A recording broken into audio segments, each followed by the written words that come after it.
There is no ethical consumption under capitalism. As you sit here unethically consuming this video, as I speak into a Chinese mic that I bought off the internet so I can make a creative short film about there being no ethical consumption of that which I am making to be consumed. I started this channel because I care about the fate of the world, and for some reason this felt like a productive thing to do.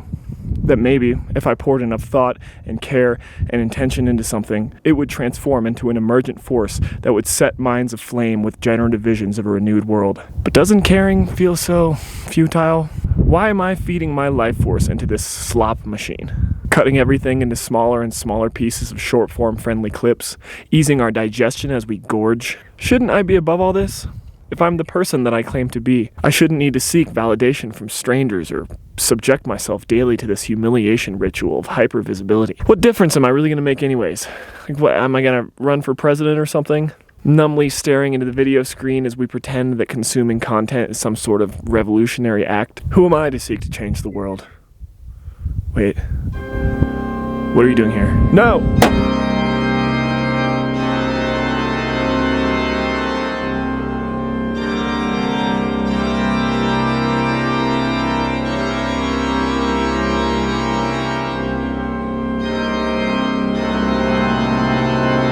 In the literary traditions of Buddhism, there is a genre of story known as a Jataka, or a Chadok in Thai. These stories tell the tale of the Buddha's past lives before he was born into the incarnation that would eventually lead him to enlightenment.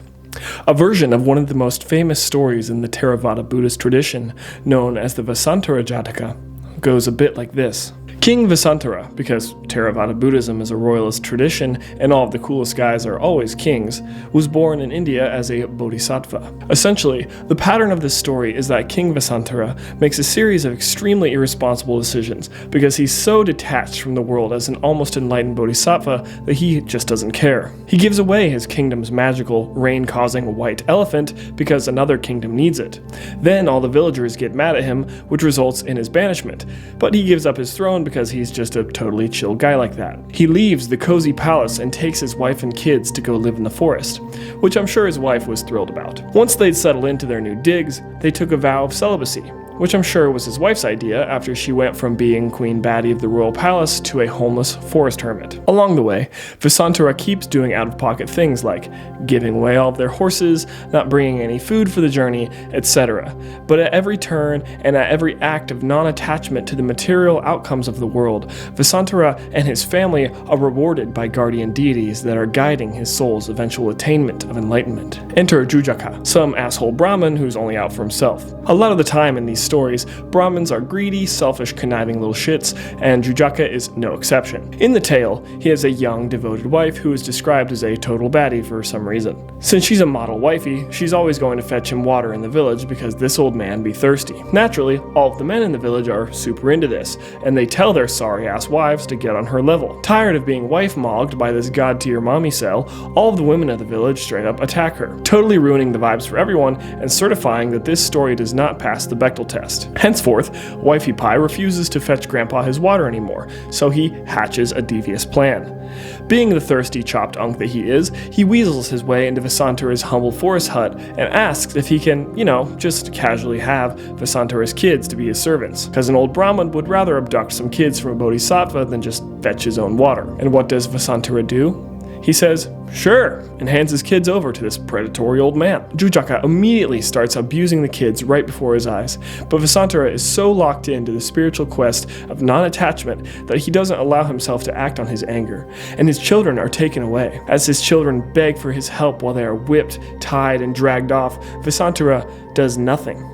He is so spiritually evolved in his practice of non-attachment that he allows them to be abused and kidnapped right before his eyes by a warty old man in a loincloth. As his wife returns to their dwelling, she finds her way obstructed by various deities in disguise, as they wingman this bizarre spiritual kidnapping test that Vasantara is taking. Upon realizing her children are missing, she naturally loses her shit, and once Vasantara tells her what transpired, she praises him for his spiritual greatness. The god Indra then shows up in disguise, trying to keep Vasantara from giving his loved ones away to any more loincloth-bound PDFs. And he's like, hey bro, can I have your wife? And Vasantara says, no problem bro, here you go. And so, that in broad strokes is the story of the Vasantara Jataka. Of course, everyone in the story gets their just desserts. Jujaka sells the children as slaves back to their grandfather the king, making a fat stack in the process. Then he goes on a rich guy food bender so hog wild that he drops dead. The magical white elephant comes home, gemstones literally rain from the sky,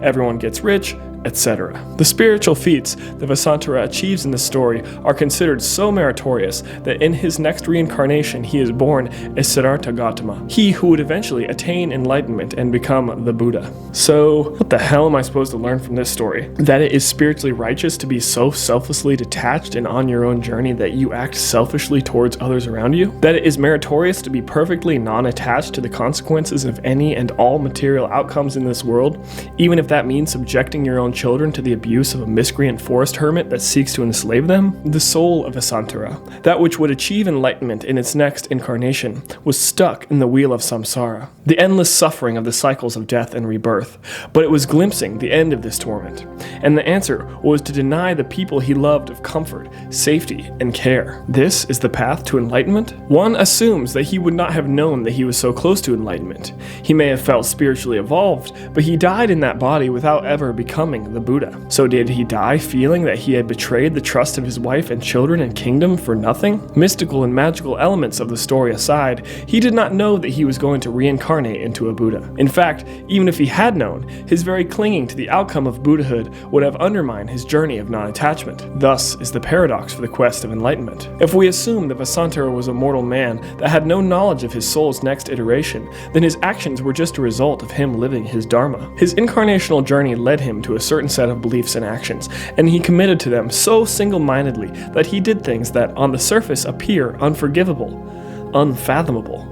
So then, why did he do them? Because it was his karma to do so. It is said that the Buddha did not seek enlightenment for his own vainglorious pursuit, for if he had, he would not have become the Buddha. He sought liberation so that he could offer freedom from suffering to all the souls of the world. And so boundless was that love that time and incarnation and the quotidian connections of familial attachment were a mere obstacle to his soul's epic quest. In the Buddhist cosmology, we are all souls on the wheel of samsara, doomed to be born, live, and die in this eternal wheel of cosmic energy unless we are able to transcend this cycle of endless carnal pleasures, heavenly joy and indulgence, hellish torment and suffering by pursuing the Buddhist path to enlightenment, whereby the cycle can be broken and the soul can transcend. Nested in this explanation of the universe is the notion that each one of our souls comes into this world with karma to resolve, an energetic debt to be paid in each lifetime so that we may move ever closer to a soul so detached from clinging to the material outcomes of this world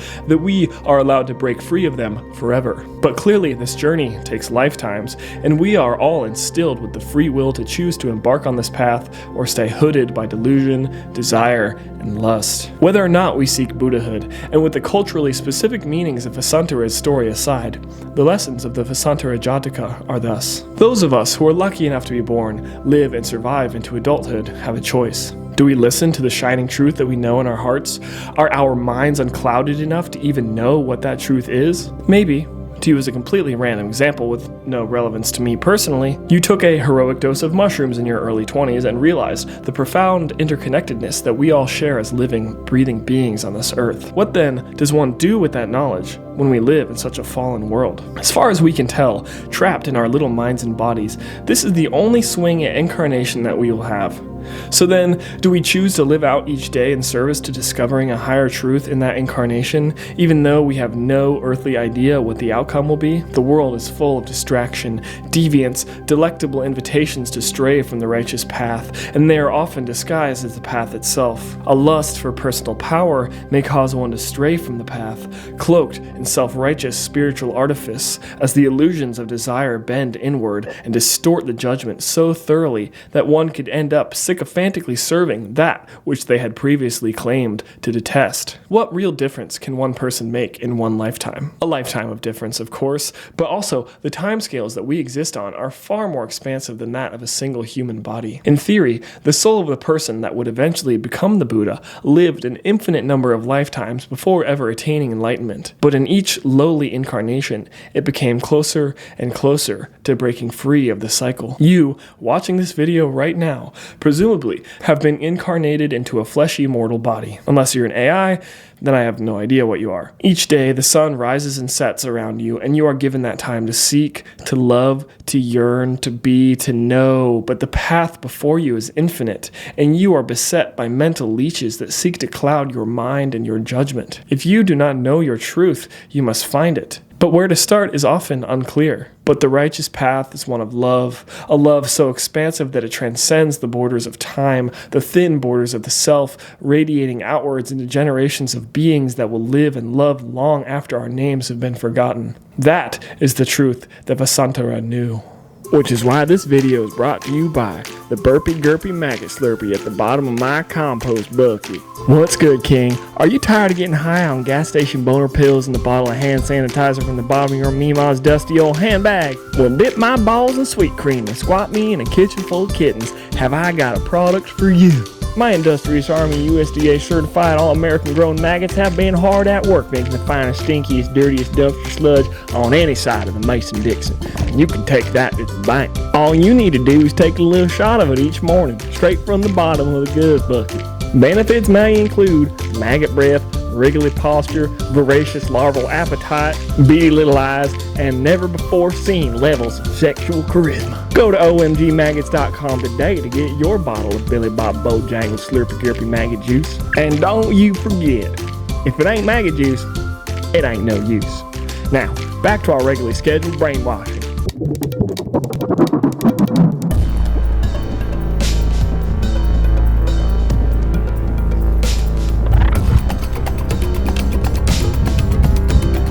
Your enemies want you to be weak. What is this peasant morality of self-defeating, self-pitying, self-effacing fear of actually doing anything in this world? The fear of being seen?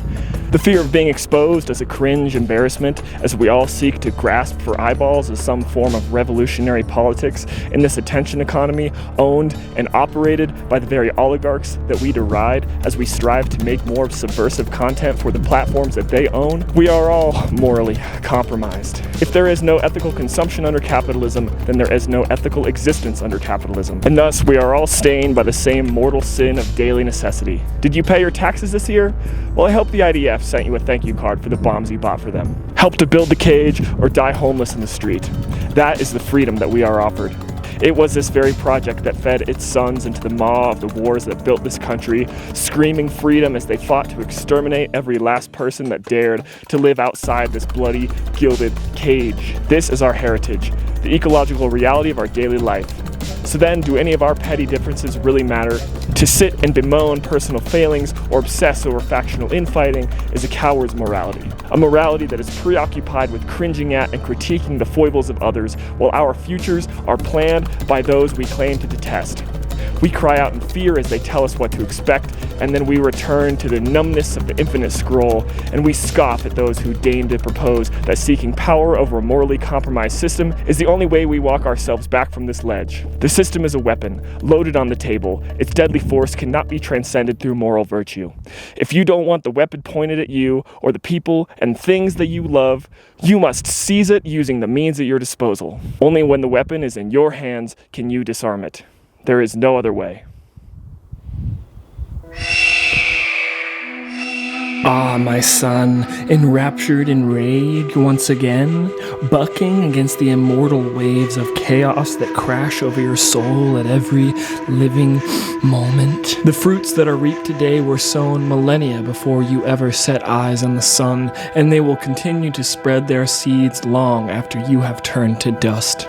You are my progeny, my child, my heir, and I love you as the ocean loves the sky. But as your immortal mother, I will sicken your body and rip you limb from limb, licking your blood from my lips as I feast on the bodies of every prince, pauper, and poet alike, stacking their skulls in a terrifying pyre that feeds my babies before they suffer the same fate. You are but a maggot in an ocean of maggots, teeming, feeding, shitting, needing, dying over and over and over and over again. I gave you life so that you may live and learn to love the world more deeply and purely than before.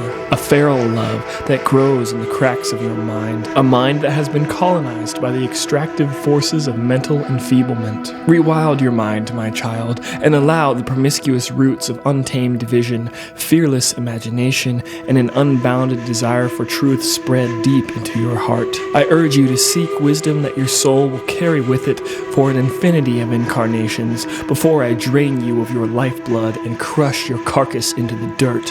For being is a burden like any worthy gift, and thus it is yours to use or abuse at your own discretion. But the debts that you accrue in this lifetime will be paid in the next. And do not live in fear, my child, for your fate is already sealed. These petty politics and mundane struggles for power are nothing to me. My power flexes and bows with the arc of the oceans and the spines of the mountains. No mortal being can threaten me, for I am you, and we are each other, and our fates are forever entwined. Rewild your mind, my child, and the rest will follow.